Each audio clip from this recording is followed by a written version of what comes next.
Bom, pessoas, vamos lá? As ações agora, gordos e faceiros. Vamos adelante. Bom, as ações em espécie, tá, pessoas? As ações individuais. Nós vamos ponderar alguns detalhes de cada uma delas, tá? Nós vamos conversar, na verdade, assim, especificidades para vocês terem uma noção. Claro, quem já trabalha na área tem uma noção maior, né? Mas para vocês terem uma noção maior dos tipos de ação e o cabimento de cada uma em momentos específicos e algumas divergências que podem existir. Então, a mais clássica de todas, né, a ação de concessão de benefício, que é onde eu tenho o quê? O INSS, eu faço um requerimento administrativo de uma aposentadoria, de um auxílio, enfim, eu quero pedir um benefício. É o meu primeiro pedido, eu estou pleiteando a concessão de um benefício. E o INSS, administrativamente, nega, né, a implementação desse benefício. Eu vou, então, entrar com a ação buscando essa concessão. O que é importante? A questão de que, desde a data em que se tornou devido, né? Quando é a data que se tornou devido? Muito se discute que é da data de entrada do requerimento, da DER, né? E é o que é mais comum, ou seja, a partir do momento em que você pleiteou administrativamente o benefício. Mas muito se discutiu quanto daqueles benefícios que são necessários, que é necessária a implementação através de uma perícia, ou seja, que é necessária a perícia médica para concessão ou não do benefício. Nessa situação, pessoal, vou usar a cadeira, tá? Nessa situação, vai ser a partir da data da perícia ou vai ser da data da entrada do requerimento administrativo, como é o normal, vamos dizer assim. Claro, aí tudo vai depender de como é esse deferimento. Por quê? Podia ter feito isso antes, né? Por quê? Porque, na verdade, nós vamos... Deixa eu ver se eu tô muito baixinho, para aparecer embaixo da cadeira. Na verdade, assim, pessoas, fica muito... Dá, né? Tá me enxergando embaixo da mesa? Não, eu não dá consigo. Não, só para sentar, para ficar mais tranquilo. Na verdade, assim, pessoas, quando é um benefício onde se pleiteia, onde é necessária uma perícia, né? Pode-se discutir que a concessão do benefício seja feita somente a partir desta perícia. Por quê? Porque é quando se tornou devido, né? E de repente, fundamentalmente quando há uma divergência quanto à perícia do INSS com a perícia judicial, né? Nós temos situações clássicas que nós vamos trabalhar o limbo jurídico, né? O limbo jurídico ele pode ser no momento entre benefícios ou ele pode ocorrer na própria concessão, né? O que é o limbo jurídico? Então é quando existe uma divergência entre uma divergência no que tange a capacidade laboral deste trabalhador, né?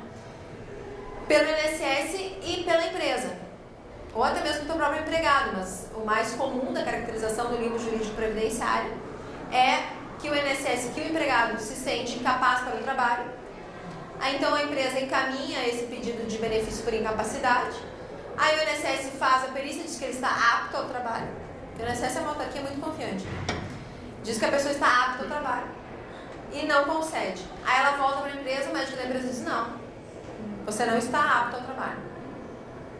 Aí, há uma divergência entre, né? E aí como que você como que você comprova a pretensão resistida? Comprova a negativa administrativa, né? E aí como que vai se comprovar? Vai se comprovar através de uma perícia.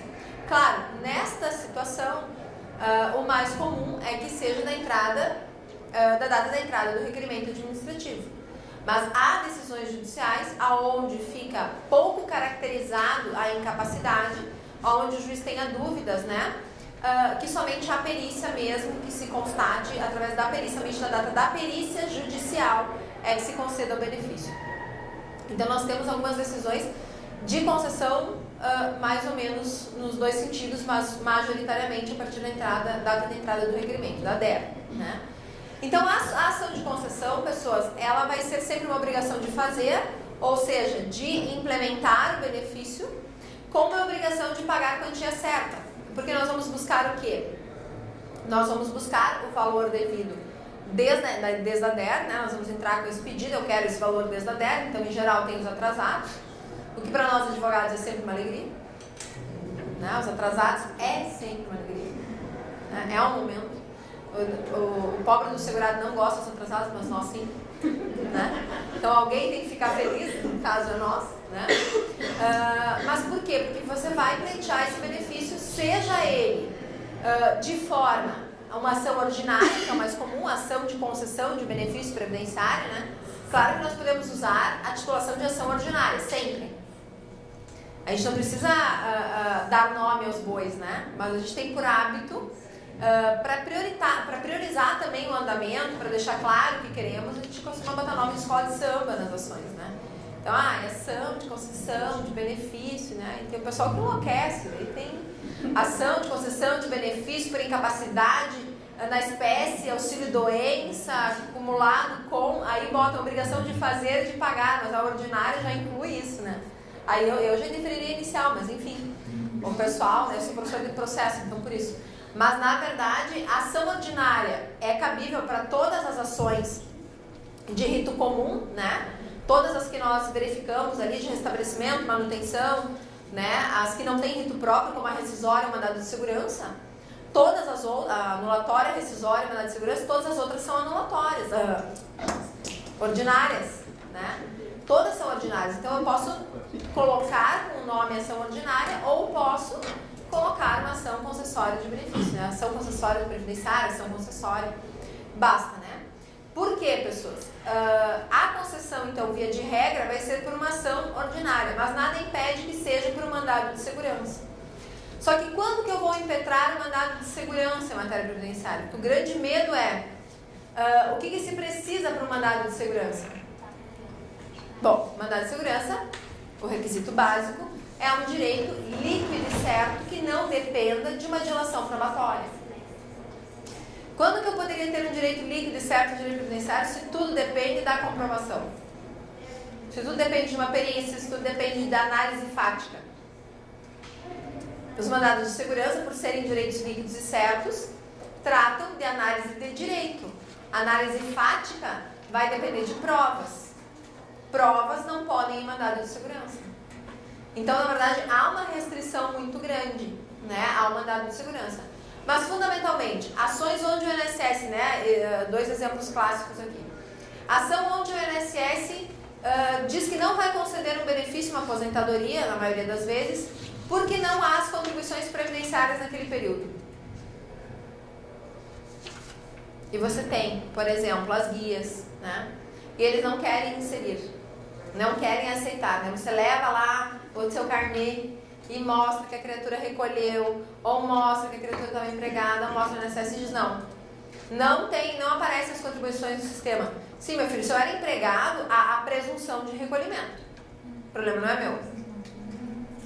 Né? A presunção de recolhimento. Que para o INSS, essa presunção de recolhimento também não existe, né? Porque ele sempre diz para o pobrezinho segurado, vai na empresa, pede os contra-cheques da época e traz aqui. Isso é abuso de direito, né, pessoas? É abuso. E ele diz, mas a empresa não existe mais. Aí nesse passo aí o pobre da criatura já está 50 anos atrás da empresa. Aí ela trabalhou na empresa lá na sexta légua do Bonfim. E aí ela vai até lá e se desloca e tem... Pra quê? Pra quê? Ela tem a carteira de trabalho que prova o vínculo temporal. Quando é um vínculo extemporal, bom, aí nós vamos ter que buscar outras provas, né, testemunhas, documentos contábeis, né, para corroborar com aquela extemporalidade, para provar, esse foi anotado na CTPS posteriormente, mas o vínculo foi normal. Foi um trabalho informal que depois foi formalizado. Extemporalmente não foi. Bom, aí vai depender de provas. Agora, quando é uma anotação temporal, não há por que o INSS não aceitar, né? E aí há a necessidade do mandado de segurança. Há uma possibilidade muito grande de mandado de segurança. Por quê? Porque você vai entregar a negativa e você vai entregar a prova de que efetivamente existem as contribuições ou a presunção de recolhimento. Prof, e quando existe a situação assim da pessoa ter recolhido pela possibilidade de recolher fora do prazo, né, pelos atrasados, pelo reconhecimento do exercício de atividade, e depois o tempo não é dedicado para Por que não foi computado? É o primeiro problema. Porque ele contribuiu atrasado. Como ele contribuiu? Ele foi até o INSS e fez uma confissão de dívida. É um caso que a gente tem no escritório. A pessoa recolheu quase 90 mil reais para o INSS para contabilizar e antecipar uma aposentadoria em razão do recolhimento em atraso. Homologou no que desaparece as contribuições, só que no despacho da aposentadoria vem assim, que mesmo que fosse empresária, o exercício da atividade individual não ficou caracterizado. Então, por que ele emitiu alguém? Então, tipo... Porque emitiu alguém? Porque é o fisco? Se você quer pagar, ele não vai te questionar. Mas se tu entrar no INSS e dizer eu quero fazer uma contribuição, eles não vão te dizer que já fez esse mês. Não, eles te dão uma guia. Mas eles, o que eles fizeram? Eles reconheceram no processo o recolhimento, emitiram a guia para finalizar, para fechar o tempo, só que no cálculo da aposentadoria não aparece aquele tempo de recolhimento. Como não é carência, tem que contar para o tempo somar, porque a gente não discute o tempo para carência, não é carência. Não é carência e ele mantém com a qualidade de segurado. Sempre mantém com a qualidade de segurado. Só que se não é para carência, a gente nem pede. Se é para carência, a gente nem manda indenizar, porque não vai contar, tipo, para carência não vai contar. Sim, para carência não vai contar esse temporal, mas também quando um caso que eu acompanhei, ele fez o recolhimento, porque o contador é sempre contador, né? Coitado dos contadores. Mas o contador disse, recolhe que vai dar certo, vai que dá. Aí ele recolheu, só que ele já tinha perdido a qualidade de segurado. Aí ele recolheu para trás. Então, na verdade, se você fosse pensar, o raciocínio não é tão absurdo, porque ele recolheu, aí ele fechou o tempo. Depois disso, ele perdeu a qualidade de segurado. Só que ele fechou o tempo com essas contribuições extemporais feitas de forma retroativa. Aí o INSS disse, não, tu não tem mais qualidade de segurado. Não, mas eu agora fiz as contribuições, então teria fechado. Sim, mas tu não tem mais qualidade de segurado. E não tem qualidade de segurado. Né? Então, aí você não, quando é carência e qualidade de segurado, tu não consegue discutir. Agora, quando há a expedição de guia referente, e não a valor e confissão de valor, confissão de débito por competência, né? Tu faz uma confissão de dívida específica dentro daqueles valores para competência tal, calcula e paga. Caso a INSS venha a não aceitar, só essa comprovação da confissão de dívida com os outros implementações, a carência, a qualidade de segurado, né, a comprovação dos outros requisitos, o mandado de segurança. Faz o mandado de segurança. Porque, na verdade, se é nessas condições, né, mas é muito importante a confissão de dívida explícita. Não ir lá só, né, confessar os pecados. A confissão de dívida protocolada com competência mês a mês, aquela com demonstrativo de competências esmiuçado. Porque agora está muito bom de fazer isso, porque tem não chama refis, né? Tem outro nome, mas a mesma ideia. Agora tem o perdão de juros e redução de multas, né? E na própria guia, se fez, tem lá o pagamento de tal a tal, homologação do pagamento de tal a tal período, para centralizar tal de tal período. Só que foi uma análise desse pessoal, eu não sei qual é a diferença do pessoal que veio de fora para fazer um mutirão de INSS e PX. É a IN do servidor. Cada servidor é uma IN. Entendeu? Cada servidor é uma instrução normativa. A gente tem que pensar nisso. Mas por isso que existe uma mandado de segurança nessa situação. Por quê? Porque se fechou todo, se não precisa análise, né, fática, é uma comprovação. Você tem o documento, há uma divergência contra as contribuições e você tem a comprovação, né, documental de que existe essas contribuições, não há o que se discutir. Não há o que se discutir, é líquido e certo. Mandado de segurança. Mandado de segurança. Mas claro, todos os outros requisitos têm que estar certinhos, né? Se for só esse o problema, aí mandado de segurança. Não, tá lá fora. Só um pouquinho que estão recolhendo a garrafa dentro. Ah, eles querem a garrafa? Sim. Oh. Ariel, serve só um pra mim antes de levar. Alguém mais quer? Ai, foi aqui um pouquinho. Tem que ir lá para produzir. É que vai embora a garrafa térmica, então a gente só vai pegar. Só uma pausa, só uma pausa. Só uma pausa. Porque já, é aquela da pessoa já que vai fora que se perca, a gente quer fazer um aproveitamento até o último minuto, vocês percebendo? É que ela vai levar, então me dá um chazinho, né? Obrigada. Obrigada. Alguém mais quer? Então, Fê, pronto. Obrigado. Obrigada, Ariel. Desculpa a interrupção, pessoal, mas assim, era uma necessidade. Agora fica pro pessoal de casa, porque vai parecer tipo um uísque, né? Isso daqui. Pega essa parte andando, diz, nossa, a professora do nosso sentada, tá com isso, na mesa, tá deitada. Não. Nós estamos agora até o final do mês, né? Com o refinanciamento, né? O programa de financiamento. Vocês não sabem o que Refis? Não. Do que? O refinanciamento de linha federal, eu não lembro se o nome é Refis agora, porque foi o Refis, o Refaz, o Paes, agora eu acho que é Refis de novo. Mas é um novo Refis, né? Um refinanciamento de dívidas federais tributárias. Então, por exemplo, se você tem um débito de contribuição previdenciária que tu quer recolher retroativo, agora, até o final do mês, tu consegue fazer esse recolhimento com perdão total de juros e redução de multa. Mas que interessante. E parcelado. A perder de vista. Porque ele vai até 120 meses. Vai na Receita Federal.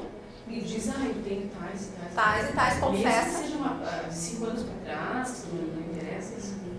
Não, na verdade, para trás de 5 anos está prescrito, né? Sim, então, é prescrito. não... Mas tem juros, pelo menos até Não. 96. Ele é prescrito, se está prescrito o débito, nada pode incidir sobre ele. Só que aí, claro, o INSS não vai deixar você computar um período onde você prova, ele vai dizer que não tem as contribuições devidas, que não pode ser computado o tempo, né? Porque estava em dívida, embora não sendo empregado, se for empregado que prove o vínculo, mas sem as contribuições, a presunção, o período vai contar. Agora, se é um contribuinte individual, né, que tem comprovação de vínculo, mas tem um período não recolhido prescrito, mesmo prescrito ele vai ter que recolher, né? Porque do contrário... E não tem juros e... Não tem juros e redução de multa. Mas que não... Mas maravilhoso, já está findando o prazo, né? Já está terminando. Se não me engano, eu não me lembro que dia certinho, se vai até o dia 31, acho que não vai até o dia das bruxas, é um pouquinho antes. Não, é até sexta, Sexta semana que vem, né? Eu lembro que não ia até o final ali. Eles pegam uns diazinhos antes ali, do dia das bruxas, só para dar aquele terror. Então até dia 27. Contribuinte individual? Não, qualquer pessoa. Qualquer pessoa pode ir lá e contribuir. Mas tem que... Física e jurídica. Direto na... Não, porque o que eles vão dizer? Que na verdade, esse é um problema que eu estou enfrentando, tá? Eu estou com 2 situações assim, eu preciso confessar, já estou desesperada. Eu fico 15 vezes na Receita e 18 na INSS. Porque o que acontece? A Receita diz que tem que ter a confissão dos débitos previdenciários. Mas a Previdência diz que como está em refis tem que ser direto na Receita. Aí estão com um probleminha de comunicação. Mas aí agora já fiz um agendamento na Receita Federal, porque como é débito tributário, a confissão de dívida pode ser feita pela Receita Federal. Essa é a normativa, né? Então, a princípio, a própria normatização do refis, ela é assim, você vai e confessa o débito dentro da Receita Federal. Então, a contribuição previdenciária é uma modalidade tributária. O fato de você confessar dentro da Previdência ou lá não vai fazer diferença. Ali na Receita, naqueles bichês ali embaixo. No CAC. Na Central de Atendimento ao Contribuinte, ali no CAC. É perfeito, pessoas, é bem interessante. Mas tem que ser muito bem calculado, porque que nem seu colega ali, para gerar um problema e não computar, é isso. É isso, né? Tem muita gente que contribui já com perda da qualidade de segurado, que já não tem como, que já deu, que não... né? Mas existe uma decisão do Tribunal Regional Federal da Terceira Região, até eu não trouxe porque não é exatamente a nossa matéria, né? Mas já que a gente comentou, é pertinente. Dizendo que mesmo as contribuições feitas de forma extemporal e este segurado já tendo perdido a qualidade de segurado, ele teria direito à aposentadoria por tempo de contribuição. Ou seja, que as contribuições feitas lá atrás valeriam para esse cômputo e iria pelo parágrafo 5º, né, do artigo 16 do regulamento, a ideia de que a perda, do artigo 13, parágrafo 6º do artigo 13 do regulamento, que a perda da qualidade do segurado será irrelevante para a concessão da aposentadoria, né, por tempo de contribuição, né, desde cumpridos os outros requisitos. Então, tempo de contribuição, idade e especial, uma vez que você cumpriu os requisitos com qualidade de segurado, a perda da qualidade de segurado posterior é irrelevante. Né? Então, ali eles encontraram uma brecha, ou seja, mas você não implementou todos os requisitos com qualidade. Não. Eu só estava devendo, mas eu exerci atividade lá atrás. Eu era um sonegador, mas me recuperei. Então a ideia é essa. É bem interessante. O nosso tribunal ainda não teve nenhuma decisão nesse sentido. Mas vamos tentar. Vamos tentar. Esses 2 clientes em específico, é isso que eu vou tentar fazer. Fazer um recolhimento para fechar o tempo de contribuição e tentar ir pelo parágrafo 5º ali. Vamos ver se dá. Aviso vocês depois. Se colar, colou. Né, pessoas? Mas é uma tentativa válida. Mas, enfim. Então, a divergência das contribuições tem nos recibos mandado de segurança. Outra situação. Quando há uma justificação judicial, né, uma sentença homologatória, onde já foram ouvidas testemunhas, porque a justificação judicial, que era um procedimento especial do Código de 73, e que deixa de existir, né, agora, a justificação judicial era quando você queria simplesmente provar algo para uso posterior, né, era uma ideia de cautelar. Então, você ajuizava o procedimento, a ação de justificação judicial, para ouvir as testemunhas, para dizer que tal fato ocorreu. Aí tinha uma sentença homologatória dizendo que o juiz ouviu o que toda aquela gente disse. Qual o valor probante disso? Produção antecipada de provas. Que, aliás, é como ficou agora no novo código, né? Mas o que acontece? O INSS queria, quando você comprovava uma justificação judicial, o INSS queria que fosse repetida a justificação administrativa. Aí o Centro de Comandante de Segurança, né? Dizendo que o INSS não pode.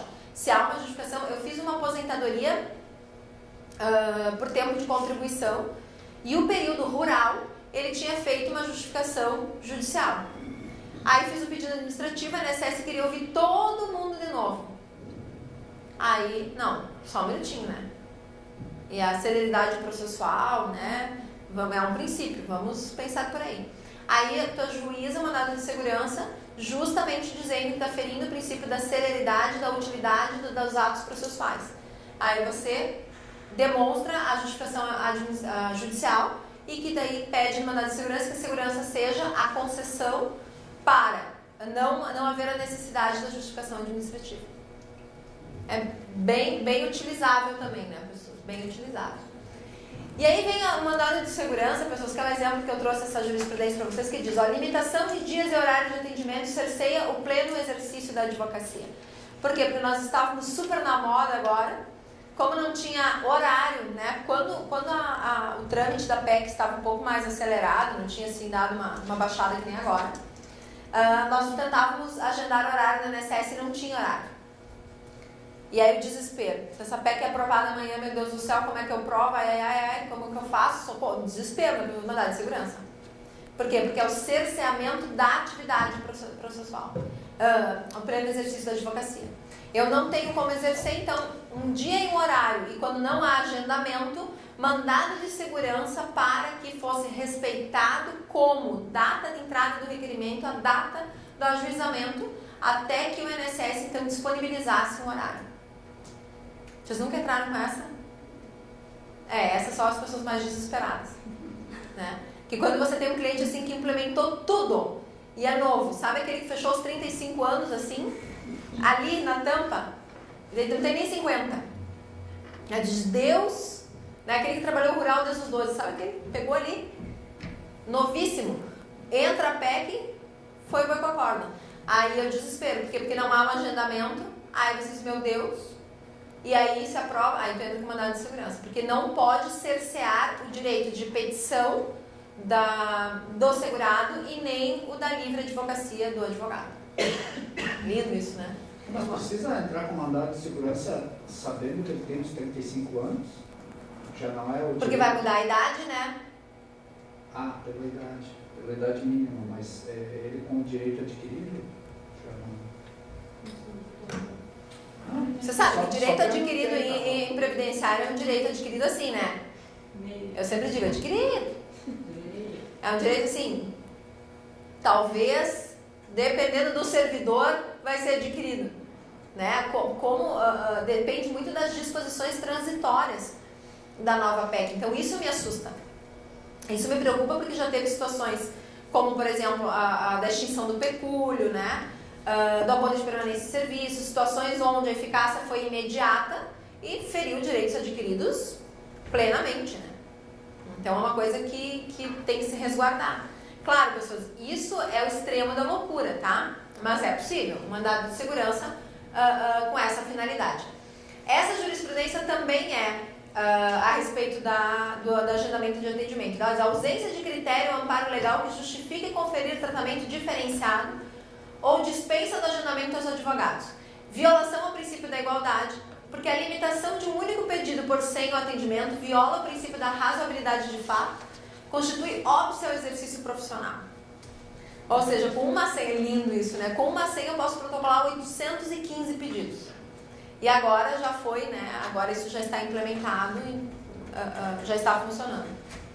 Eu vi uma advogada por uns 15 dias, na semana passada, no INSS, ela tinha 2 caixas de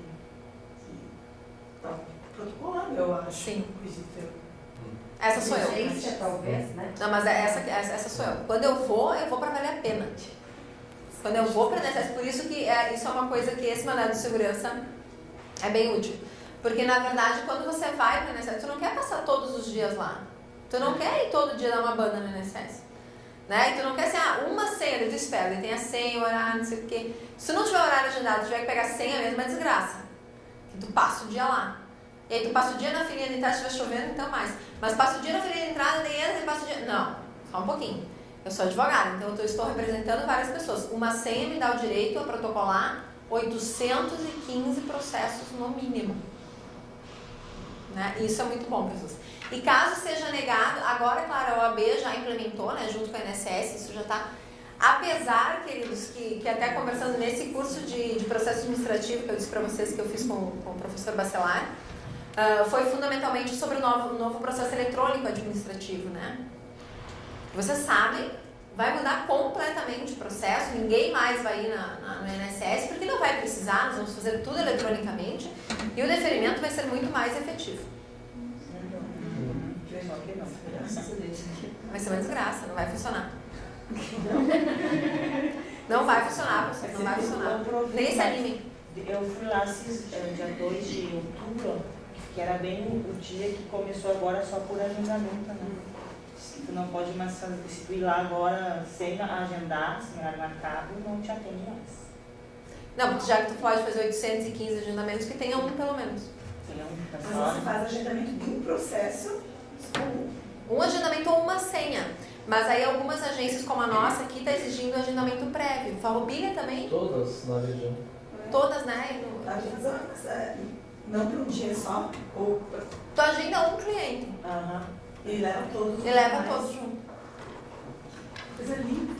Porque eu não acho viável também, né? Eu preferia a senha. Acontece, é real isso? A gente vai, otimiza o tempo, entendeu? Quando tu vai para o INSS, tu vai com tudo, literalmente. Eles têm minutos para fazer as coisas. 15 minutos Tu senta assim, ó, na cadeira. Ou quando senta, né, pessoas? Porque eu tive uma servidora que disse que eu não podia sentar esses dias. Imagina. Por quê? Não sei. Eu fiquei de pé, não tem problema. Aqui em Caxias? Aqui em Caxias. Mas Mas esse é um comentário que eu faço sempre, a parte mais divertida, porque como eu fui estagiária lá e tipo, todo mundo me conhece lá, né, desde o tempo. Imagina, eu orientei quase todos os servidores que trabalham lá, inclusive o chefe que foi me orientando de TCC. Então, assim, quando todo mundo começou a passar assim e me cumprimentar, aquela mulher começou a ficar nervosa. Porque ela é nova, né? Aí ela começou a ficar tensa, ela pensou, Jesus, quem é essa criatura? Porque ela me tratou mal, por quê? Porque ela não me vê lá todo dia, né? Raramente eu vou. Então, como ela não me viu, ela me tratou extremamente mal, né? E aí eu lembro quando passou, então, uma das servidoras mais antigas lá, que já foi até gerente, passou e disse, mas Paty, por que tu tá de pé? Eu só olhei pra ela e pensei, eu digo que foi porque ela mandou ou não? Ela disse, não, tranquilo, tá tudo bem. Ela me olhou assim, eu acho que ela sentiu assim que ela deve alguma coisa pra mim, entendeu? É nisso que eu tô crendo. Tem os benefícios ali agora que ela deu uma agilizada, né? Mas enfim. Mas, pessoas, é importante isso do atendimento, é importante a gente pensar assim, o processo eletrônico, vocês viram que a própria página do INSS já está sofrendo alterações, né? Ela já está se adaptando ao que vai ser o processo eletrônico. O layout dela já mudou, já tem azulzinho, assim, com vários ícones. Que a gente vai precisar protocolar, vai ser como o processo da Justiça Federal. Vai ser todo informatizado. A ideia é que funcione, mas eu vou dizer para vocês que não sei, não estou muito esperançosa, tá? É porque a análise não necessariamente vai ser feita na agência do referimento, né? E aí entra aquela questão da interpretação, principalmente período rural e PPP, que algumas regiões não estão habituadas, né? Não, o PPP que nem o nosso aqui, tu pega lá pra cima, eles nem sabem. Lá é hospital. Nem sabem do que se trata, o PPP. Viram um na vida, assim, só um exemplo no cursinho. Aí entra os agentes químicos, o próprio rural, a questão de documentação, que a gente teve problema, né? Benzeno, eu tava rindo porque uma vez, não sei o que eu tava falando com um advogado que era, eu tava viajando no Maceió da vida, assim. E não sei o que eu falei, sabe, porque, por exemplo, benzeno, pessoal, benzeno aqui pra nós é tipo benzeno. Todo mundo tem um cliente que trabalha com benzeno. E ele não sabia nem, mas benzeno tem no quê? Eu digo, nossa senhora. A gente trabalha numa região insalubre, né? Então a gente quase sabe a tabela periódica. Aí a conferência com os documentos originais. Porque se tu não tem um documento original ali no INSS, não... Vai ser regido pelo novo código. Ou seja, o advogado declara a autenticidade de toda a A documentação. vantagem é que E seja o que pode dar Deus quiser. autenticidade só advogado, né? Então... Exatamente. Aliás, quem não fez o seu token ainda? Eu acredito que vai melhorar bastante para nós. Não, para nós vai, porque judicialmente nós vamos ter mais demandas, mais honorários, para nós vai melhorar. Claro que é, porque a recusa administrativa vai crescer, nós vamos ter mais indeferimentos administrativos, nós vamos ter mais demandas, mais honorários. Mas em termos de segurados, assim, não tem muita fé. Eu acho que o deferimento administrativo, não sei, pessoas, uma visão bem negativa, tá? Mas eu acho que os deferimentos da nossa região, aqui fundamentalmente pelos critérios, como o colega falou, questão de PPP, questão de rural, enfim, né? Mas aí a gente que gosta do judicial vai pro judicial. Ah não, a gente que gosta do judicial, que nem eu disse, para advogado vai bombar, mas eu posso... Quanto mais judicial. Quanto mais judicial, mais atrasado. Não, mas pensa nos segurados, coitados, né? Porque alguns, assim, a gente consegue, com o PPP ali na lábia, assim, demonstrar, olha, tá aqui, ó, tá vendo, tem não sei o quê, né? Você explica, tu vê o servidor, tu consegue explicar, dependendo do servidor, claro, né? Os que deixam sentar, fundamentalmente. Mas tu explica e eles compreendem que tu tem uma petição de ouvido ali que muitas vezes funciona. Agora, com o processo eletrônico, sem contar a modernização, né? Que vocês sabem que tem muitos escritórios onde existe um estagiário, coitado, que só trata no eletrônico, né? E as peças efetivamente são feitas por advogados, mas quem faz o processo eletrônico todos são estagiários. Tenho inúmeros alunos meus que são eles que fazem, que o advogado não sabe nem botar senha. Eu tenho uma amiga que ela... E deu token, imagina. Não sabe. Os advogados não sabem mexer no processo. É o estagiário que faz. Não sabe fazer nada. Aí vocês imaginem, é impossível, né, pessoal? É impossível. Claro, mas vocês pensem numa adaptação também, né? É bem sofrível essa adaptação. Eu trabalhei com processo físico, né? Eu passei por toda a informatização, sou antiga, do processo eletrônico. E foi uma coisa bem complexa, mas enfim, né? Bom. Por exemplo, o sistema ser bom, porque se for tipo próprio, tranquilo, se for tipo PJE, Exato. Mas a base é o próprio. Eu tenho fé em Deus que seja como da federal, né? Porque se for o da estadual, como está implementado, por exemplo, no Paraná, eu estou com um processo eletrônico onde você entra, não tem a sentença, não tem o despacho e é eletrônico. Aí tu não tem acesso ao inicial, nada, e é eletrônico. Aí o único documento que tem é um despacho dele dizendo para o oficial de justiça citar. Que é bem relevante, né? Porque esse eu tinha que ver na íntegra. E é processo eletrônico. Então é sofrível. Depende do modelo. Eu presumo que seja do federal, mesmo os moldes, até porque a ideia de conexão de competência ali, a pessoa vai mexer num, mas você vai mexer no outro, né? Mas enfim. Bom, queridos, ação sucessória então é isso. Em tese é ordinária, mas temos situações onde o mandado de segurança é bem pertinente. O detalhe do mandado de segurança sempre é a viabilidade direta, ou seja, você vê que tem aquele direito líquido e certo. Você pode comprovar com documento mesmo, né? Aí serve para qualquer coisa. Agora, se depender de uma análise fática, é impossível mandado de segurança. Ação de revisão, então, que vocês viram mais especificamente as teses revisionais, né? Mas é sempre uma obrigação de fazer e de pagar também. As revisionais, elas são muito claras sempre quando a gente busca uma análise de uma renda mensal inicial de forma de substituição real, quando é algo que foi alegado administrativamente, mas não foi incorporado no cálculo, ou aquele que é de substituição, então, formal, quando na verdade nós temos um fato novo, que é posterior, então, à concessão do benefício. Né? Nós podemos revisionar o ato com documentos da época que já foram trazidos ou documentos novos, mas nós vamos administrativamente fazer essa revisional, né? O interessante sempre é a retroação, né? A ideia de que é com efeito ex-tunc, que vai voltar, respeitado o prazo prescricional, mas vai voltar para restabelecer os atos desde a data do início do benefício, né?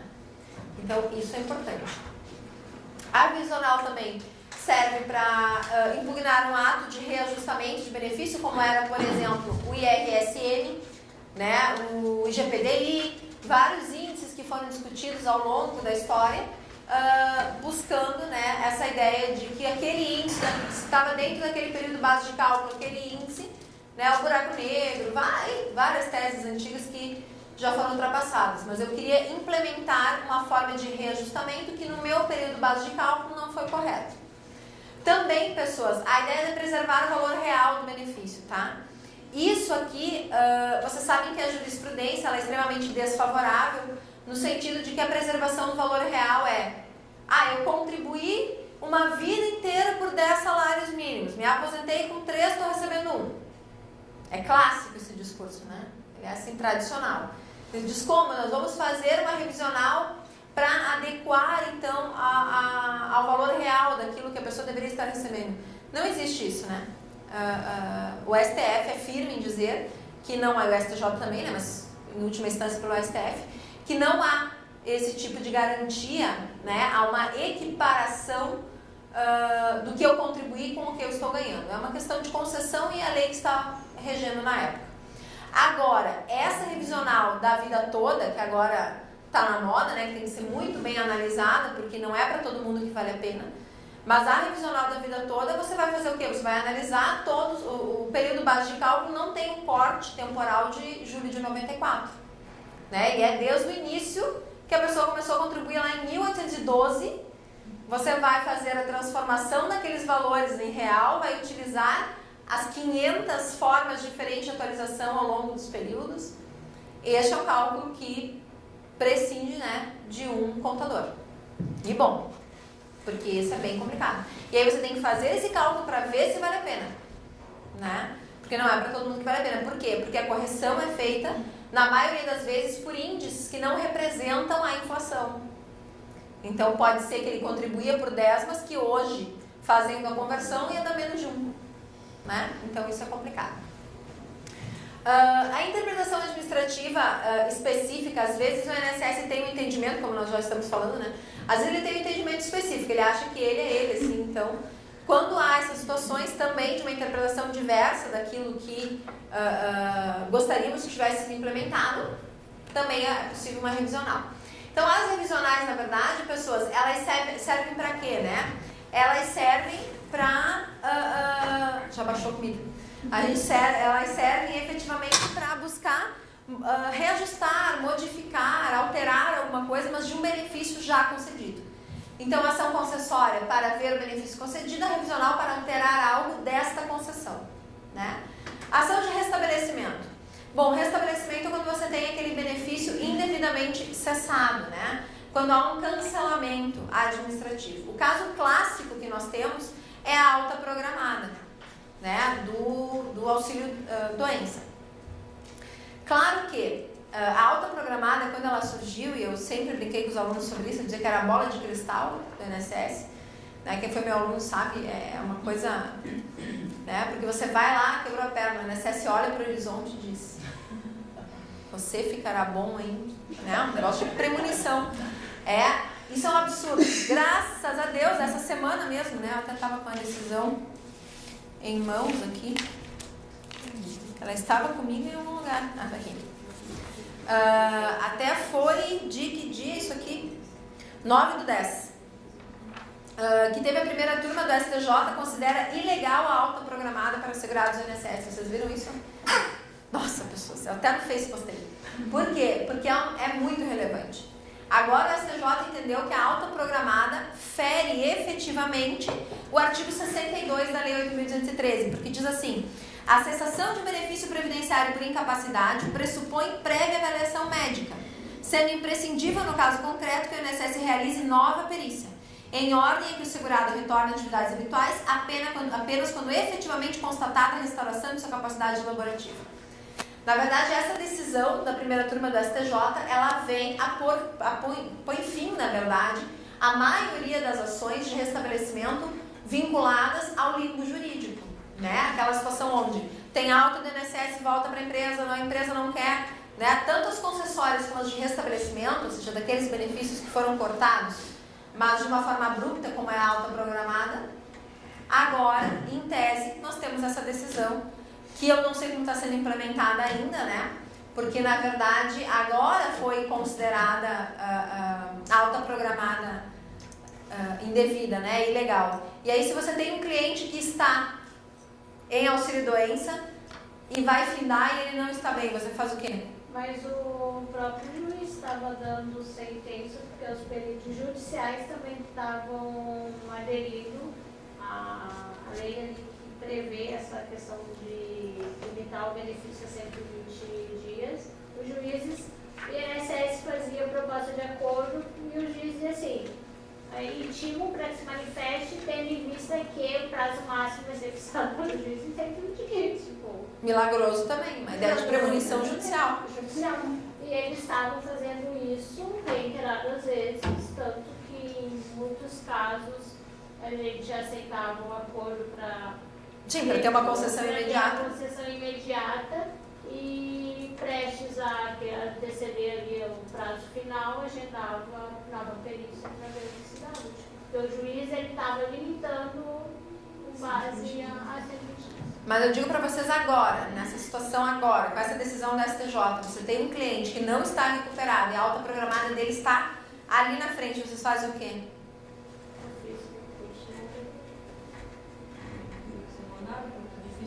Olha, eu não consigo mais marcar pedido de prorrogação. Mandado de segurança depende da comprovação de direito, não fato. Fato depende da comprovação da incapacidade, não cabe mandado. Mas eles não podem marcar perícia, mas o pessoal pergunta assim, e prorrogação não tem mais no sistema. Mandado de segurança não.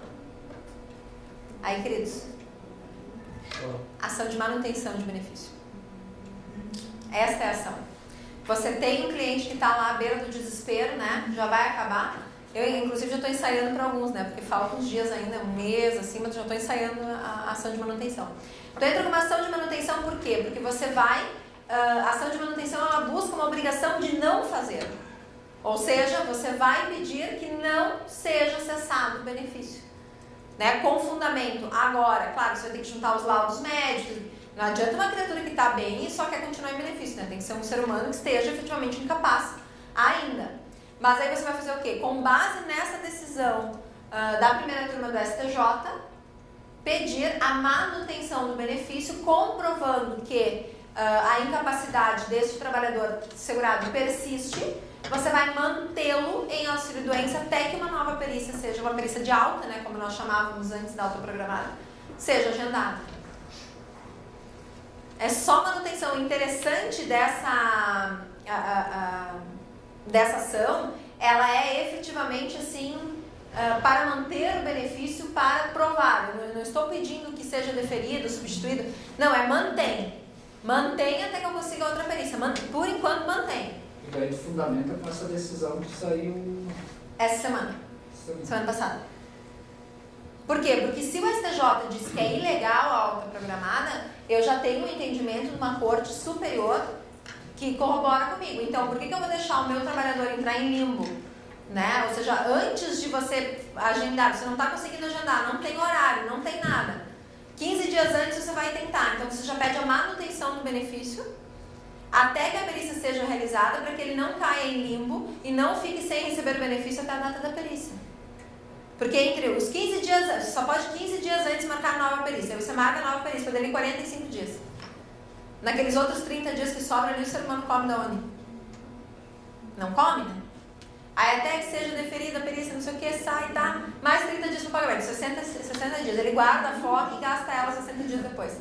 Não, né? Então a ação de manutenção, ela é muito interessante para justamente isso, evitar o limbo, evitar uma situação de vulnerabilidade, né? O BPC, quando há um benefício de prestação continuada da assistência social, quando há uma majoração da renda familiar, né?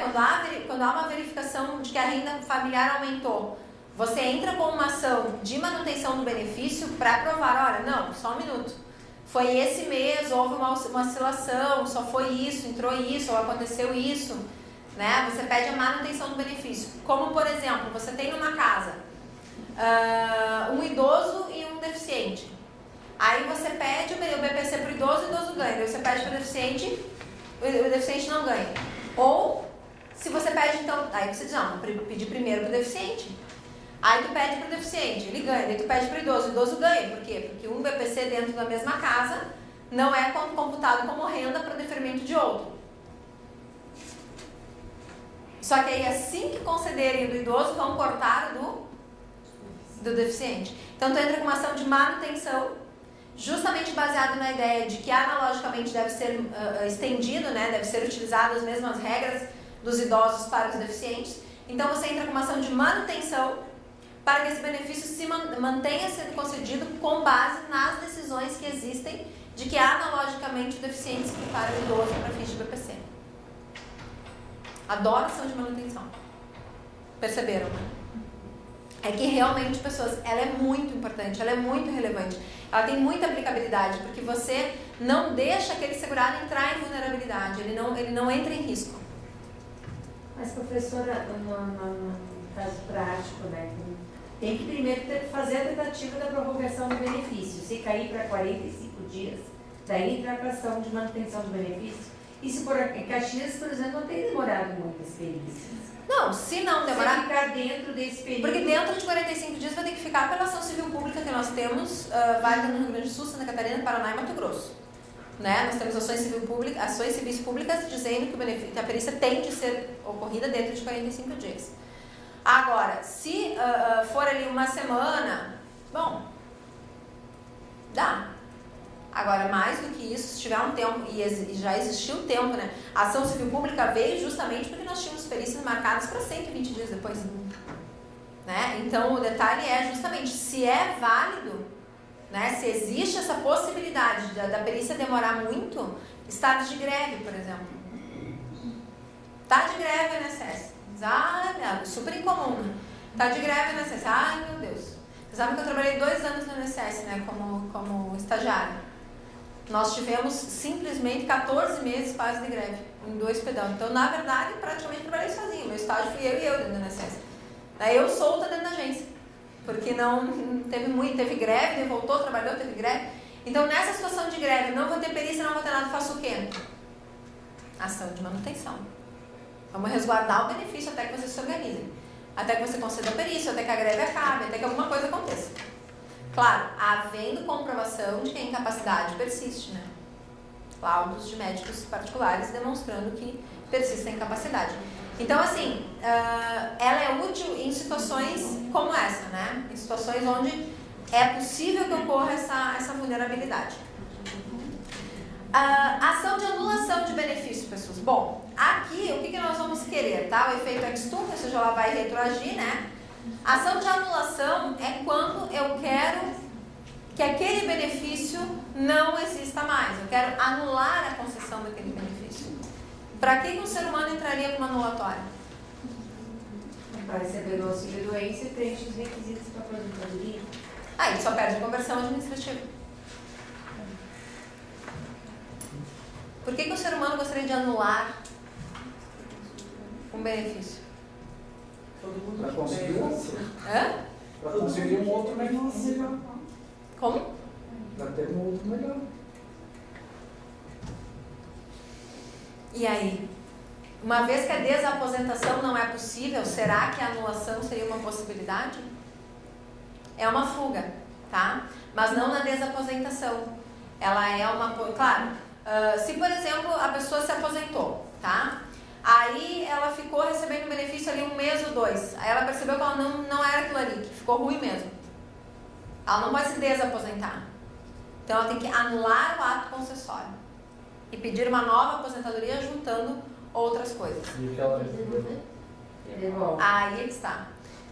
ela, em tese, ela não pode ter recebido, não pode ter sacado esses valores. Ela sacando esses valores torna definitivo o benefício, porque nós não estamos falando em anulação, nós estamos falando em desaposentação. Então, em tese, ela seria possível quando, nos mesmos moldes, na verdade, pessoas de uma rescisória, né? Só que, como nós vamos ver até a rescisória, como há uma divergência, quanto ao cabimento ou não da rescisória nos juizados, às vezes você só tem anulatória. Então, você quer anular aquele benefício da forma como foi concedido para que ele seja reconcedido, remodelado. Às vezes você só quer provar, juntar um documento lá, que seria uma revisional. Ah, mas é um documento novo. Como é que você faz uma revisional com um documento novo que muda todo o tempo de contribuição? Mas que você já tinha na época, mas só apareceu agora. Ou seja, é um fato novo de documento velho. Só com uma anulatória. Aí você anula aquele ato, anula aquela concessão para refazê-lo imediatamente. Mas daí ele passa a receber nos novos moldes, né? Com efeito retroativo, a diferença. Mas aí demonstra-se que era devido desde o início. Então ele não tem que devolver nada. Professora, mas se ele não sacar os valores automaticamente, ele não... Ele é benefício concedido, certo? E não saca os valores nem de fundo de garantia, nem os valores da aposentadoria, nada. Fica lá. Não é automático, não cancela. Tem que pedir a anulação. Não.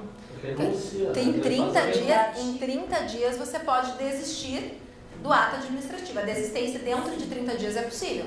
Né? Concedeu, em 30 dias o INSS deposita, tu não saca e pede. Tranquilo. Agora, posteriormente a esse prazo, não existe mais a desistência. Aí só a anulação. A anulação, ela é mais utilizada com esse efeito de rescisória mesmo. Né? Fato novo de documento velho. Ela é mais utilizada nessa situação. Que não é tão comum de acontecer. Né? E não poderia ser feito em forma de agendar um recurso e nesse recurso apresentada aí a renúncia. Por exemplo, se fosse reafirmar... Mas o recurso posteriormente a 30 dias? Não, dentro dos 30. Ah, não, dentro dos 30 tu pede a desistência, tu pede o recurso, aí tu faz, dentro dos 30 tu faz qualquer coisa. Agora, ultrapassar dos 30. Né? Quando você não tem mais prazo processual administrativo para cumprir e você já passou o tempo da desistência. É ato jurídico perfeito, administrativo, né? Aí só uma anulatória mesmo para desfazê-lo. Ela é incomum, né? Mas existem essas possibilidades. A justificação judicial, pessoas, é aquilo que a gente comentou, né? De você comprovar judicialmente que há alguma relação jurídica, um fato, enfim, aconteceu através de testemunhas. Então, o novo Código de Processo Civil traz isso no artigo 381 como produção antecipada de provas. Então, você não tem mais um procedimento especial de justificação administrativa como existia no CPC de 73.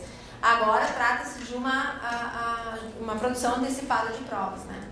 Diferente. Então, mas é aquela coisa, você vai fazer isso quando, por exemplo, a testemunha fulcral da concessão do teu benefício está com 99 anos e com pneumonia. É interessante fazer logo. É interessante. Porque o pulmão, depois dos 80, ele não reage da mesma forma. Então, né, a produção antecipada, ou seja, a viabilidade de que aquilo pode não acontecer. Então, é a produção antecipada como era no CPC antigo, mas agora a figura da justificação não existe. Então, tu entra com a ação e pede a produção antecipada de provas. Então, tu vai entrar com a ação concessória e um dos pedidos é a produção antecipada de provas para a ouvida daquela testemunha que está moribunda. É o mais normal, né? Quando está para morrer, assim. Ou, vai viajar para o exterior, mas pode ser uma carta rogatória. Uma carta rogatória é mais que o processo, então vamos viabilizar isso aí, né? Então são situações assim, mais drásticas, né, pessoas? Mas também essa do doente é viável, né? Essa do doente é bem comum, né? Mas, enfim. Bom, ação de expedição de tempo de contribuição. Olha essa jurisprudência, diz assim: o tempo de serviço especial é disciplinado pela lei vigente à época em que o exercício passando a integrar como direito adquirido o patrimônio jurídico do trabalhador. É direito do trabalhador a expedição da certidão de tempo de contribuição, da qual conste o período de atividade especial convertido para comum, com acréscimo legal para fins de contagem recíproca de tempo de serviço, segundo as normas do Regime Geral de Previdência Social.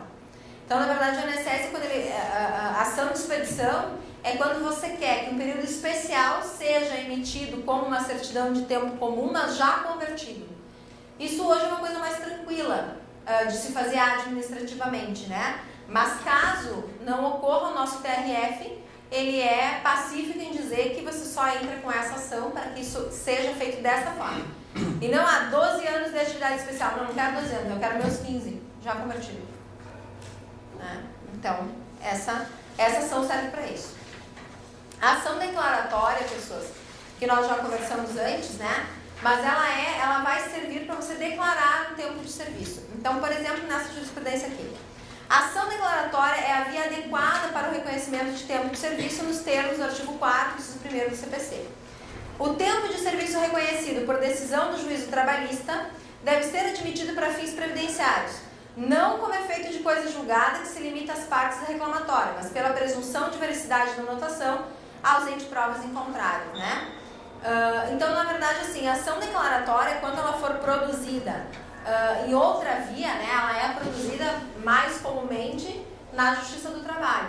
Ela vai valer, mas como um início de prova, eu tenho que ter outros documentos para comprovar. Então, por exemplo, se eu tento reconhecer um período rural aonde eu fui empregado, eu não vou ter certidão de propriedade, eu não vou ter talão produtor, não vou ter nada.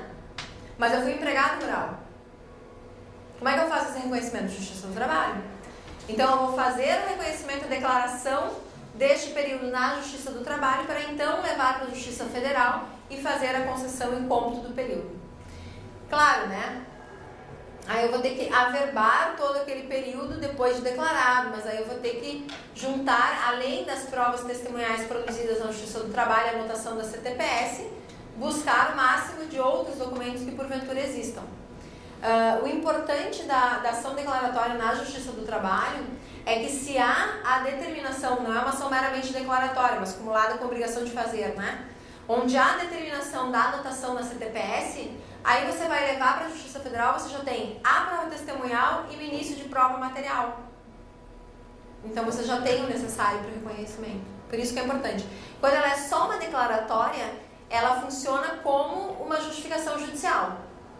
Mas quando ela é uma declaratória acumulada com a obrigação de fazer, por isso tão importante isso, a anotação na carteira de trabalho é fundamental e não meramente declarar, porque daí você já tem o início de prova material, tá? Essa é uma parte importante. Se não tiver início de prova material, tipo... Só prova testemunhal? Revelia, por exemplo, da RE e só prova testemunhal. Eu tenho uma jurisprudência de 1993, que inclusive eu consegui a cópia dela escaneada, porque naquele tempo tu mandava um e-mail para o STF pedindo, para o STF, para o STJ, né, pedindo que eles verificassem no arquivo da biblioteca deles o processo, escaneassem e te mandassem por e-mail. Ninguém nunca fez isso, né? É muito antigo isso. Você fazia isso, pessoas, não tinha, esses processos muito antigos não eram digitalizados, né? Então, para você encontrar essa decisão, tu tinha que pedir para o arquivo da biblioteca dos tribunais. E essa decisão, numa aula que eu fiz de aprimoramento, de extensão, assim, o professor comentou, ele disse, mas eu não tenho essa decisão, porque na verdade ela foi proferida, mas ela não é digitalizada. Eu disse, nós vamos encontrar essa decisão. Aí entrei em contato com a biblioteca para caçar. E porque essa decisão, ela é incrível, depois eu abro ela para vocês. Ela diz isso, que em casos de excepcionalidade, a verdade real tem de se sobrepor a uma verdade formal. Mesmo que nos autos nada conste, né, sobre a veracidade daquele vínculo laboral e, portanto, daquele período contado como tempo de contribuição, não pode ser descaracterizado pelo fato de só existir prova testemunhal. Porque em muitas relações a informalidade ela é tamanha que só a prova testemunhal vai existir. Que era o caso da comprovação de tempo de serviço de boias frias. É incrível, é lindo, a decisão é um poema, porque ela traz exatamente isso. Mas claro, né, pessoas, nunca mais foi reproduzida. Então vocês vejam que ela é uma assim que a gente carrega no bolso, faz uma emolduração, né? Não é algo que efetivamente vá... Hoje o entendimento é pacífico de que tem que ser testemunhal corroborado com o início de prova material. Então por isso que a gente faz declaratório com a obrigação de fazer na Justiça do Trabalho, que já é o início de prova material. Por quê? Porque a própria Justiça Federal e o STJ já declarou que a decisão da Justiça do Trabalho é início de prova material para a Justiça Federal. Então, na verdade, tu faz uma coisa para valer pela outra só. Dá na mesma, vai ser só testemunhal, mas tu preenche os requisitos formais. É a curva que se dá no sistema, né? Na verdade é isso. Bom, a desaposentação, pessoas, eu só trouxe para vocês assim pra gente chorar juntos, né? Porque uma vez que o STF disse que a desaposentação não existe, então era uma possibilidade. Quem nunca fez uma açãozinha de desaposentação, né? Fui muito feliz com ações de desaposentação. Que inclusive a minha grande preocupação agora é para aquelas pessoas que tiveram a desaposentação deferida e o benefício que ocorreu a renúncia e uma nova aposentadoria, né? Eu tive clientes onde foi implementado isso. Porque as primeiras decisões o INSS não recorreu. Então, na verdade, foi implementado. Essa pessoa é desaposentada. E ainda não houve movimento do INSS quanto a mexer nesse benefício. Então, está todo mundo assim se fingindo e morto. Mas o que vai acontecer? O meu medo é... E as ações regressivas do INSS? E se o INSS resolver cobrar? Ele tem 5 anos para desfazer os atos administrativos de forma errônea, né? Claro, nós tínhamos uma decisão judicial que amparava. Então, eu penso que na pior das hipóteses, ele vai desfazer e voltar ao benefício antigo. Mas devolver os valores, não, né? Que estava calcado numa coisa julgada. Apesar que eu acho que ele não pode nem fazer isso, porque tem coisa julgada. Mas isso eu acho, né, pessoas? Eu acho porque a ação é minha, só por isso, né? Você já pensa, não, acho que dá para desfazer. Pensem. Não é possível, né? Por causa do trânsito. Vai descontar do... Mas a coisa julgada previdenciária, vocês sabem, ela é relativa em relação a essas situações, né? Porque sempre que o STF se manifestar modificando a interpretação de uma norma ou declarando a inconstitucionalidade de um artigo, a coisa julgada previdenciária é relativizada.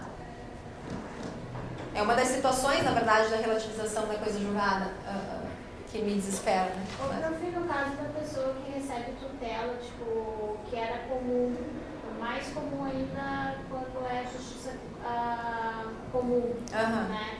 Por uma hipótese de acidente de trabalho que vai parar lá na justiça comum, e muito comum os juízes concederem a tutela em razão da demora da perícia. Sim. Quando se revoga ou quando após a perícia se verifica que não existia uma incapacidade total, sim, uma parcial, pela concessão, então, por um auxílio-acidente. Seria um auxílio-acidente e não auxílio-doença. Aquele período, ele valida como tempo de contribuição, como valeria se fosse auxílio-doença. Entre períodos? Entre períodos. Não valida, como que fica aquele período? Ele devolve, tipo, fica bom esse período, porque o INSS faz a retenção do 30%, né? Sim. Esses 9% cobriria por o INSS faz a retenção do auxílio acidente. Não, ele faz o auxílio doença, ele paga 90%. Sim. Uma parte que seria para manter a qualidade segurada, né? Ele não está pagando nada. Revogou a tutela porque não foi concedido a incapacidade total. Ele estava, aquele período contou como entre períodos para aposentadoria, não contou? Tipo, volta lá, faz o quê? Bom, o que eu entendo, o que eu pleitearia, porque eu nunca vi uma situação, mas eu entendo assim, quando há uma determinação judicial, né, de que é um auxílio-doença, porque depois foi convertido em auxílio-acidente, devolver os valores, nem pensar. Verba alimentar, caracterizada por decisão judicial plenamente em vigor, cada um com seus problemas. Agora, contar como tempo de contribuição, eu penso que a tentada é válida, mas eu acho que não leva. Por que não leva? Porque ele foi um auxílio-doença deferido de forma liminar e que depois se constatou que ele é indevido. Então, na verdade, vai ser concedido de forma de tutela definitiva um auxílio-acidente, que vai retroagir a data da DER. Então, na verdade, aquele auxílio-doença ele ganhou mais, mas ele vai ser, documentalmente, ele vai valer como auxílio-acidente. Então, eu acho que não conta como tempo de contribuição. Mas a tentada é livre. Mas esse período serviria para manter a qualidade segurada, né? Mas qualquer benefício mantém a qualidade segurada, né? Recebimento de qualquer benefício mantém a qualidade segurada. Então, aí não tem problema. A grande diferença é, vai valer como tempo? Não. Porque a decisão definitiva, ela vai retroceder até a data da DER e vai instalar o benefício que foi deferido em tutela definitiva e não liminar. Então, liminarmente ele recebeu auxílio doença, mas de forma definitiva auxílio acidente. Então, não conta. Penso eu que não, né, pessoas? Mas não vamos divulgar essa ideia, vai que sim. Né? Mas, a despensão, pessoas. A ideia da despensão, ela é baseada na mesma estrutura da desaposentação, né? Era a ideia do recálculo da pensão por morte, baseado numa desaposentação da pessoa que poderia ter feito em vida. Também já está, né, impossibilitado, enfim. Muito se tentou também naquela situação onde as pessoas recebiam os 80%, lembram, anteriores à Constituição de 88? A pessoa recebia só 80% da pensão por morte. Aí ela fazia uma despensão para virar os 100% posterior à Constituição de 88. O que o STF disse? Não.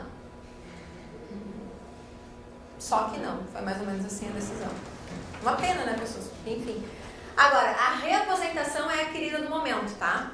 A reaposentação é a possibilidade, na verdade, de um novo benefício após a aposentadoria, quando a pessoa cumpriu todas as condições para o recebimento depois de aposentada. Highlander. Sabe, a maioria nem sabe o que é o Highlander. Trabalhou mais de 35 anos? Mais 15 basta. Nossa. Carência da aposentadoria por idade. Sim. Um salário mínimo. Não necessariamente. Porque daqui a pouco, assim, a pessoa se aposentou, ela pegou lá a média de 80% maior salário de contribuição desde 1994, se aposentou. Mas ela continuou trabalhando e agora ela está no ápice da vida, então ela está ganhando mais, está recolhendo pelo teto. Aí ela continuou trabalhando 15 anos, ela atinge a idade. Então, na verdade, ela cumpriu a carência e atingiu a idade, o suficiente para uma aposentadoria por idade. Então, eu peço a reaposentação, que é a renúncia da antiga por um novo benefício sem o cômputo das contribuições da primeira jubilação. Isso é possível. As decisões têm sido favoráveis, tá? Só que o problema é achar um cliente que tem essa situação. Vocês sabem que eu fiz a ação que eu fiz foi de pecúlio, né? Não pude reaposentar porque o meu cliente morreu antes. Mas ele tinha 27 anos de contribuição posterior à aposentadoria. Tem um caso, esse era o Highlander. Tem um caso do cliente que é procurado para desaposentação e tem 20. Depois de aposentado? Lindo, reaposentação. Um colega meu, ele tem esse período também. Porque não pode acumulação de duas aposentadorias, né? Então a vedação legal do 167 é 2 aposentadorias não podem receber. Então tá, não quero 2, mas eu quero, estou renunciando a essa outra, pode ficar, não quero. Ganhei, tudo bem, mas não quero. Não vou ocupar aquele período, mas também não vou devolver os valores. Por quê? Porque eu estou só me desfazendo desta, que a renúncia é possível. Não é possível um novo benefício contando os valores da antiga. Só vai usar do tempo pós. O STF foi bem claro na desaposentação. Só vai usar do tempo pós. Exatamente. É lindo isso, pessoas. Quando tu acharem um cliente, assim, ó, é genial. Chega a dar uma alegria. Porque, assim, existe essa possibilidade, né, de ele efetivamente conseguir um benefício mais vantajoso. Porque depois da aposentadoria, ele passa a um cargo maior, ele está contribuindo por um teto maior. Claro, se é uma pessoa de um salário mínimo, não vai nem brigar, né? Deixa ela receber no mínimo mesmo, desde antes, não vai nem se desgastar por isso. Mas quando há uma alteração do salário de contribuição, essa jurisprudência diz, olha, de acordo com a sistemática vigente, o segurado aposentado que continua a exercer atividade vinculada ao regime geral de previdência social deve recolher as contribuições previdenciárias correspondentes, fazendo jus ao salário de maternidade e reabilitação profissional. Artigo 18, claro, mais o 103 do regulamento salário e maternidade, né? Que é o que todo mundo ocupa, o salário, família e maternidade. Não, maternidade é o artigo 103 do regulamento que diz que o aposentado pode receber, né? Não está aqui na decisão, mas é possível. Então, na verdade, salário maternidade e salário família, que é o que todo mundo ocupa depois da aposentadoria. Inviável, em princípio, pois, a concessão de nova aposentadoria com aproveitamento do tempo posterior à inativação. Agora, o idoso que preenche o requisito carência para obtenção de aposentadoria, considerada somente o cômputo das contribuições vertidas, após a obtenção de aposentadoria por tempo de serviço e contribuição, não pode ser discriminado pelo fato de ter contribuído, sendo a aposentadoria por idade estabelecida fundamentalmente em bases atuariais. E ele deve à lei pena de inconstitucionalidade e reserva tratamento idêntico àquele que ingressou no regime mais tarde. Ou seja, eu não posso proferir um tratamento desigual àquela pessoa que começou a contribuir e contribuiu, entrou na Previdência tarde, contribuiu 15 anos, atingiu a idade e vai se aposentar. E aquele que já estava aposentado continuou contribuindo, contribuiu os mesmos 15. Eu não posso proferir tratamento desigual para essas duas pessoas. Então a reaposentação, ela é possível justamente baseada no princípio da igualdade. Mas só... Só que vocês entendem a portinha, a brecha na porta que isso abre, né? Só que daí seria o caso, pega de administrativa, reaposentação, isso negado, vai para o judicial ou vai direto para o judicial? Vai direto para o judicial. Porque, pelo menos, é o meu entendimento, né, e é os requerimentos administrativos ali, porque há decisões de que quando é evidente a improcedência administrativa, não há necessidade do prévio requerimento. Né? Porque você demonstra as rurais, por exemplo. Você sabe que o INSS vai negar. Então, por ser inviável, tu entra direto. Né? Comprova a pretensão resistida pela impossibilidade jurídica, como é uma construção doutrinária e não existe doutrinária e agora jurisprudencial. E como não existe legislação pelo princípio da não discricionariedade administrativa, o INSS não pode deferir. Então, baseado nesta não discricionariedade, é que eu digo que a minha pretensão resistida existe. Eles não vão me conceder. Então, eu já posso entrar direto no judicial.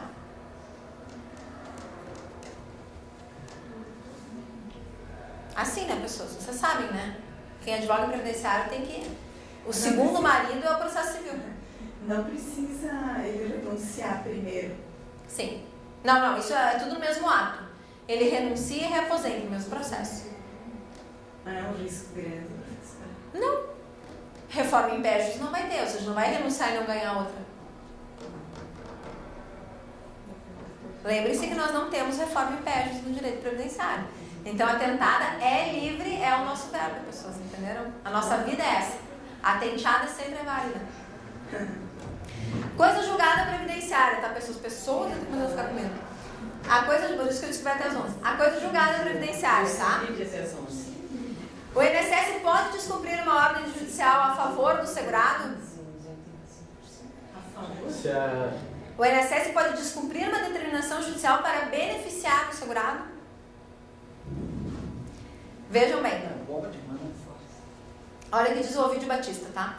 A coisa julgada não pode significar uma técnica de se ocultar a fome e a insegurança social debaixo do tapete da forma processual, em nome da segurança jurídica. Por isso que eu sou apaixonada, sempre fui pelo saudoso Ovidio Batista, porque ele era um gênio. Ou seja, a coisa julgada, ela é uma proteção formal para a segurança jurídica, mas ela não pode ser um empecilho quando a viabilidade, né, quando a situação do segurado pode ser melhor. Exemplo, a questão do melhor benefício, né? Tinha direito a uma aposentadoria especial, não requeriu no próprio processo judicial. Foi reconhecido tempo superior a 25 anos. Na hora de implantar, deveria implantar. Exatamente. Esta situação assim, processo encaminhado por uma colega. Exatamente, tu vai entrar, justamente vai buscar, na verdade, a violação da coisa julgada, uma ação rescisória, né? Justamente buscando o quê? Que seja reconhecido, mas administrativamente seria possível o INSS fazer isso. E é, né? Administrativamente é possível. Porque quando existem provas que demonstram que poderia um benefício por incapacidade, por exemplo, ser deferido, né? E vem provas posteriores. Ou um benefício por incapacidade que a pessoa piora ao longo. Foi indeferida, a pessoa está piorando. Nós vamos sempre buscar o aprimoramento, ou seja, sempre... É possível o INSS modificar o benefício para privilegiar o segurado. Quer dizer, possível é, mas não ocorre. Em geral, não. Mas é possível relativizar a coisa julgada previdenciária quando se provar que provas posteriores existiram e aquela coisa julgada, então, pode ser relativizada. Como é o caso do rural. Ele tinha testemunhas, mas não foi comprovado. O fato de não deferir um benefício por ausência de provas não pode fazer coisa julgada que impeça o ajuizamento de uma nova ação com a apresentação de novas provas. Isso o rural se ocupa bastante. Sem a necessidade de uma rescisória. É que aí depende em que você vai juntar. Se é um fato novo, eu entendo que uma rescisória só seria possível, né? Agora, quando é um benefício por incapacidade, que é a modificação da situação, aí eu entendo que até administrativamente. E aí, se é o caso de ação do juizado, não caberia rescisória? O cabimento da ação rescisória e juizado, vocês sabem que tem decisões para os dois lados, né? Até trouxe isso para vocês. Tem decisão, tá aqui, ó. A divergência há nos dois sentidos, na verdade, né? O STJ admite a rescisória para desconstituir decisões contrárias ao entendimento pacificado posteriormente pelo STF. E o STJ diz que um trabalhador rural que tem um documento posterior à propositura da ação, antes que seja antes dela, também é possível a ação rescisória. E sendo ela nos juizados, há divergência. Há entendimentos do STJ dizendo que é possível, há entendimentos das turmas, as turmas recursais dizendo que não, né? Só que, na verdade, se não for cabível a rescisória, é cabível a anulatória. Então, nos juizados, se você não quiser brigar por uma rescisória dizendo que cabe, por que não cabe? Por que não cabe uma rescisória? Não há alguém que consiga explicar de forma plausível isso. Porque qual é a diferença? É um rito mais sério, tá aí. Né? Então, não há nada plausível que diga que não pode. Por isso que há decisões favoráveis. Mas se você não quiser correr o risco, né, deles dizerem que não cabe, ação anulatória. Aí você entra com anulatória. Olhem essa decisão do nosso TRF4. O direito previdenciário não admite preclusão do direito ao benefício. Por falta de provas, sempre será possível renovadas essa sua concessão. Essa decisão é interessante para ela dizer isso. Né? Essa que eu ocupo no caso, quando das ações de rural. Fez coisa julgada, o cara perdeu, não interessa, tem outras provas novas, entra de novo. E daí você faz um tópico preliminar dizendo, né, que não é coisa julgada, porque você trouxe novas provas, então é um novo pedido. A incapacidade é a mesma coisa, você não precisa entrar com uma rescisória, você entra com uma nova ação, com um tópico preliminar da inexistência da coisa julgada. Agora, se você quiser refazer, quiser anular a decisão, aí modificar ela e não só implementar aí a rescisória. Professora, se caberia também um processo que tramitou no juizado, tá? Onde não foi permitida a prova pericial e prevaleceu o PPP emitido pela empresa. Concomitante a isso, um outro processo, colegas de serviço, que tramitou no rito ordinário, prova pericial totalmente favorável, com reconhecimento da insalubridade. Como é rescisória, bom, Jeff, né? Teria que entrar com a rescisória no próprio tribunal, né? Mas no tribunal ordinário, porque daí a rescisória caberia na turma recursal. Aí você teria que demonstrar na turma recursal a rescisória dessa, comprovando com prova emprestada que deveria ter sido proferido. O perigo é eles dizerem que não cabem rescisórias, então entra com a anulatória. E tem prazo também para entrar com essa anulatória? No próprio processo entra com ação anulatória. Não, entra com uma ação anulatória pedindo anulação daquela decisão. Por prova nova, então. Exatamente. É os mesmos requisitos, né? Do 485, que eu não sei qual é o novo agora. Mas entenderam, né? Vocês também são antigos. O 485 do antigo CPC, que a rescisória anulatória vai ter os mesmos requisitos. Mas aí, para cumprir a ignorância de não se poder entrar com uma rescisória, como alguns entendem, no juizado, entra com a anulatória. Mas se você procurar, tem decisões favoráveis no STJ do cabimento de ação rescisória nas turmas recursais do juizado. Então, assim, só falta uma questão de chão feito a ordem, pode e acabou, né? Só falta uma decisão de cima para baixo. E acha que tem possibilidade de inversão em caso desses? Sempre. Mas claro que tem. Porque se ele não pôde, por falta de prova, essa decisão anterior aqui que nós olhamos do TRF aqui, esta aqui, diz justamente isso. Eu não posso negar um benefício por falta de prova. Quando as provas existirem, a concessão deve ocorrer. Dá uma olhada na íntegra dessa decisão. Ela vai te ajudar bastante nesse sentido. Pessoas rescisórias, aqui do Justiça do Trabalho eu queria comentar com vocês porque, na verdade, do que ela fala, tá? É quando você tem uma decisão na Justiça do Trabalho que determina, por exemplo, nesse caso, a estabilidade do 118, né? Ou seja, aquela estabilidade de 1 ano quando a pessoa volta de benefício por incapacidade oriundo de acidente de trabalho. Esta situação, ela pode ser rescindida, ou seja, você vai rescindir a ação, a decisão da Justiça do Trabalho com base numa decisão da Justiça Federal ou administrativa do INSS. O fato, né, nesse caso aqui, esse caso aqui eu acompanhei, é um processo nosso aqui da UX, inclusive, aonde foi conferida a estabilidade, porque foi reconhecido que o INSS tinha concedido auxílio doença acidentário. Só que nós recorremos administrativamente dizendo que não era auxílio doença acidentário, não tinha nexo causal com a atividade laboral. Foi um acidente em Etina, que a pessoa descobriu que tinha câncer, um negócio bem dramático. Mas não tinha nada a ver com o trabalho, né? E o INSS, por alguma razão, tinha convertido o auxílio doença comum em acidentário. Recorremos. Aí a pessoa acabou sendo demitida. Aí ela entrou no Justiça do Trabalho, pediu estabilidade. A juíza dizendo, com base exclusivamente na concessão do auxílio doença acidentário, que é requisito para a estabilidade do 118, determinam a reintegração e estabilidade. Aí o INSS administrativamente julga o recurso e diz que efetivamente tinha convertido de forma errada, que era um auxílio doença comum.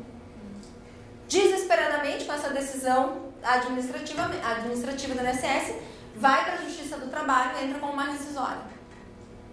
Reverte-se a decisão da Justiça do Trabalho.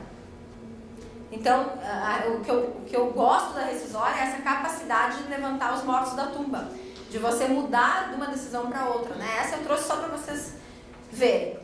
É o 966, do novo código. Do novo código, ação rescisória, muito obrigada. 966, vou lembrar. Ação regressiva, queridos. Bom, a ação regressiva, na verdade, eu precisaria de uma aula só para ela, né? Porque, assim, se existe uma pessoa no universo que é contra a ação regressiva, sou eu, tá? Por quê? O fato, tá? Primeiro, a ação regressiva é a possibilidade que o INSS tem e é injusto, nós temos pouco tempo para falar sobre isso, nós demoramos muito no lanche, mas o fato da ação regressiva é o INSS cobrar da empresa ou de um terceiro que ocasiona, né, um benefício previdenciário, quando comprovada a culpa, ou seja, negligência, imprudência e imperícia, que cause um benefício por incapacidade ou uma pensão por morte de um segurado, o INSS ajuiza uma ação regressiva com base no 120 da 8.213 contra essa pessoa para que ela devolva aos cofres previdenciários o valor que vai ser pago de benefício previdenciário. Aí eu pergunto para vocês qual é o conceito de seguro. Você paga o seguro para o carro. Aí você bate o carro. Aí a seguradora entra contra você pedindo o valor do conserto do carro. Isso é ação regressiva. Eu pago as contribuições previdenciárias e eu pago o SAT adicional, inclusive, quando a minha empresa tem potencialidade maior de risco de acidente. Então eu pago mais tributos, inclusive, para o INSS em função da minha atividade. Aí ocorre um sinistro, eu vou ressarcir o INSS do que ele está pagando das contribuições que eu paguei. Entenderam? É o início do fim. O grande problema do início do fim, essa aqui, tá? Foi uma ação onde a gente disse que o SAT cobriria essas despesas e que se você cobrasse da empresa novamente os valores, seria bis in idem, né? Você estaria cobrando 2 vezes a contribuição previdenciária, pela prevenção e pelo ato. O STJ diz que não, que é devido à ação regressiva sim, que o SAT não tem nada a ver com isso. Essa decisão de culpa concorrente, olha. Demonstrada a negligência do réu quanto à adoção de fiscalização das medidas de segurança do trabalho, tem o INSS direito à ação regressiva prevista no 120. Porque seja caracterizada a responsabilidade da empresa nos termos da responsabilidade civil extracontratual, imperioso que se verifique a conduta omissiva ou comissiva, o dano, o nexo da causalidade entre esse e a culpa lato sensu da empresa. Caracterizada a culpa concorrente da vítima, deverá a empresa demandada arcar com o ressarcimento da metade dos valores pagos pelo INSS a título de pensão por morte. Aqui, pessoas, é uma culpa, aquela responsabilidade invigilante. É aquela que você tem que ter um trabalhador, um outro trabalhador cuidando daquele trabalhador e um outro co-trabalhador cuidando daquele trabalhador que está cuidando do trabalhador. Entenderam? Você tem que sempre ter alguém cuidando de alguém. Agora, quem é o último, só Deus sabe. Aí deve ser um robô, né? Por quê? Porque o invigilando é a criatura não utilizou os equipamentos de proteção. Ah, mas você deveria estar olhando. Esse caso especificamente o cara é aquele, eu adoro contar essa minha aula de graduação, porque né, dá um drama. O cara arranca a tela de proteção da máquina, que é uma máquina de prensa, aí ele arranca, parou, travou. Aí ele arranca a grade de proteção, desparafusa, arranca a grade de proteção, deita entre as duas chapas, dá uma batidinha e resolveu. A máquina voltou a funcionar.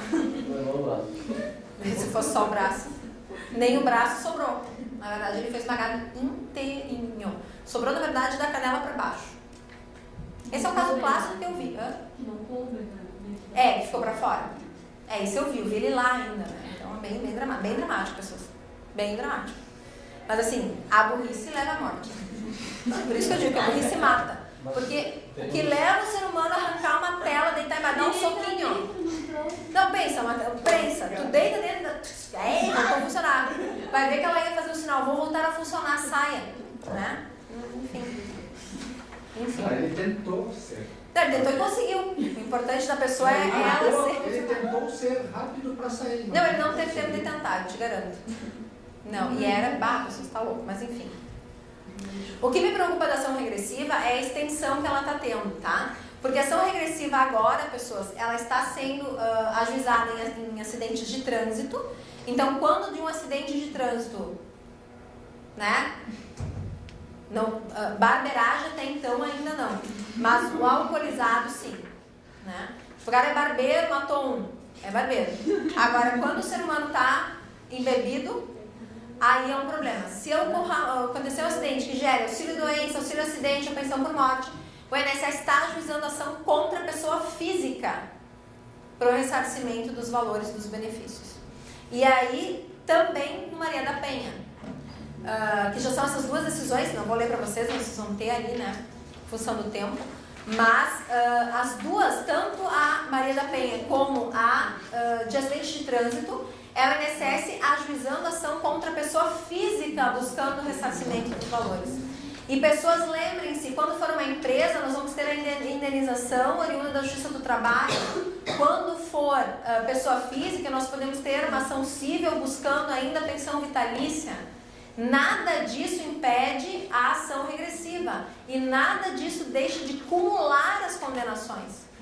O que for condenado na Justiça do Trabalho, a ação regressiva é completamente diferente disso. O que for condenado numa esfera civil, a ação regressiva é completamente diferente disso. Ou seja, se eu fui condenado a pagar para a família uma pensão vitalícia, e daí? Aí se tenta compensar, né? Você diz, não, então vamos compensar. Não tenta compensar. Porque esses valores você está pagando a família, esses valores você vai pagar para o INSS. Você está... A ação regressiva é de restituição do erário público. Você está entendendo a loucura disso? A que nível isso pode chegar? Então, assim, a ação regressiva, o problema dela é comprovada a culpa. No nosso TRF4, ela tem 100% de deferimento em favor do INSS. Comprovada a culpa. A tua única possibilidade é provar a culpa exclusiva da criatura.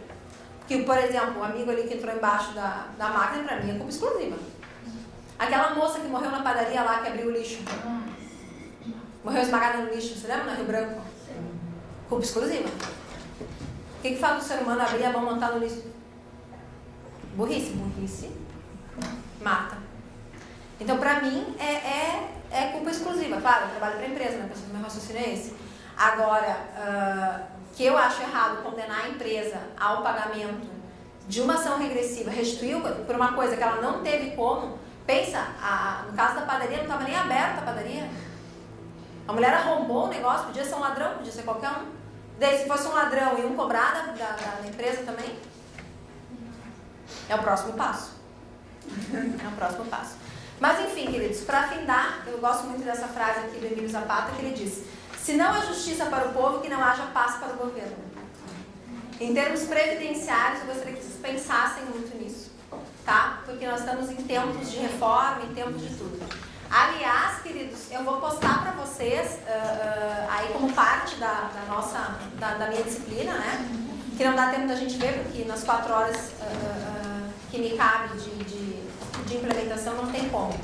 Mas da reforma, tá? Alguns apontamentos sobre a reforma, uma parte comparativa, alguns detalhes ali para vocês darem uma olhadinha, porque algumas ações que já estão sendo pensadas em função da reforma, tá? Algumas decisões, algumas ações que já estão sendo projetadas, a gente já está pensando na desgraça futura. Aí eu vou postar para vocês darem uma olhadinha. Que bom. É positivo.